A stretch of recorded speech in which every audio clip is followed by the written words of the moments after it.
इन दिनों पूरी दुनिया कोरोना वायरस के संक्रमण से परेशान है, तो दुनिया भर के वैज्ञानिक कोरोना वायरस की वैक्सीनेशन पर काम कर रहे हैं। तो ऐसे में मन में सवाल उठना लाजमी है कि जब अभी तक कोरोना की दवा की खोज नहीं की गई है, तो बीमार हुए कोरोना संक्रमित मरीजों को अस्पताल में क्या उपचार दिया जाता है और मरीज को किस दवा के सहारे ठीक किया जाता है। तो आइए जानते हैं इस वीडियो न्यूज में कुछ ऐसे ही तथ्यों के बारे में कि कोरोना मरीज किस प्रकार ठीक हो रहे हैं।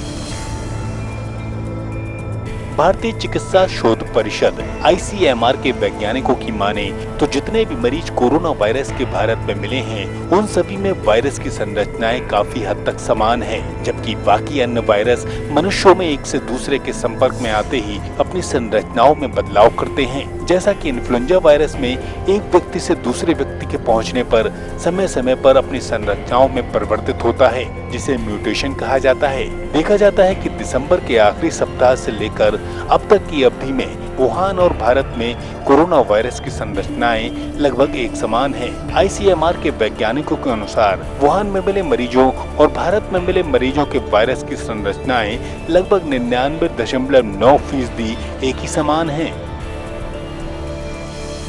ऐसा लग रहा है कि सिर्फ भारत में ही नहीं बल्कि पूरे विश्व में वायरस की अनुवांशिकी संरचना लगभग एक समान ही मिल रही है। इसका एक फायदा ये भी मिल सकता है कि कोरोना वायरस से बचाव के लिए अगर कोई वैक्सीनेशन या दवा बनती है तो वो लंबे समय तक प्रभावी साबित होगी। इसके ठीक विपरीत इन्फ्लुएंजा की दवा या वैक्सीन में समय समय पर बदलाव करने पड़ते हैं। हालांकि ICMR के वैज्ञानिकों का कहना है कि किसी भी निर्णय पर पहुंचना बहुत जल्दीबाजी होगा। उनका ये भी कहना है कि अभी कुछ समय तक इस वायरस पर नजर रखने की जरूरत है।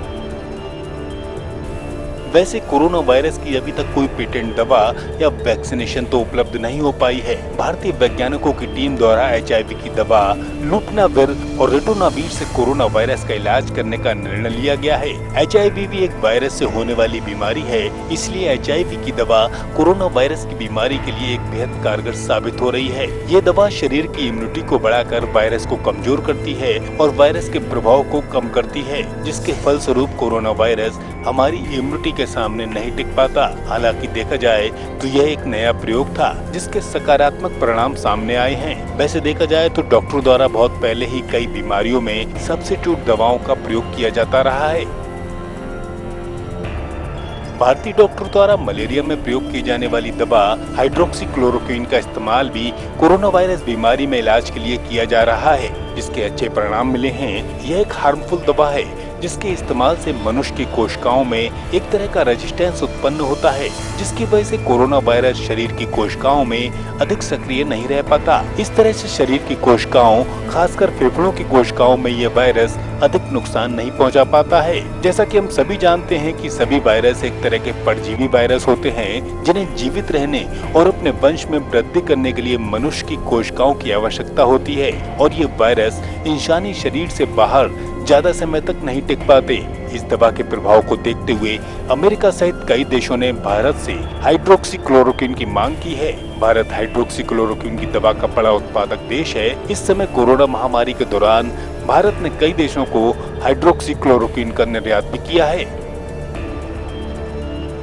विशेषज्ञ डॉक्टरों की माने तो वायरस द्वारा फेफड़ों में हुई क्षति के बाद होने वाले इन्फेक्शन बैक्टीरिया द्वारा होते हैं। कोरोना वायरस के लक्षण आने के एक सप्ताह बाद कुछ मरीजों में एक विशेष प्रकार का निमोनिया होता है। खासकर 60 साल से ज्यादा उम्र वालों को यह विशेष प्रकार का निमोनिया होता है, जिससे सांस लेने में तकलीफ होती है और फेफड़ों में कांटों जैसी सुगंध का एहसास होता है, जिसको ठीक करने के लिए एंटीबायोटिक्स का अहम रोल होता है। आपको बता दें कि वीडियो न्यूज में बताई गई सभी दवाएं अस्पताल में प्रयोग के लिए हैं। कृपया इन सभी को बिना डॉक्टरी परामर्श के उपयोग में न लाएं।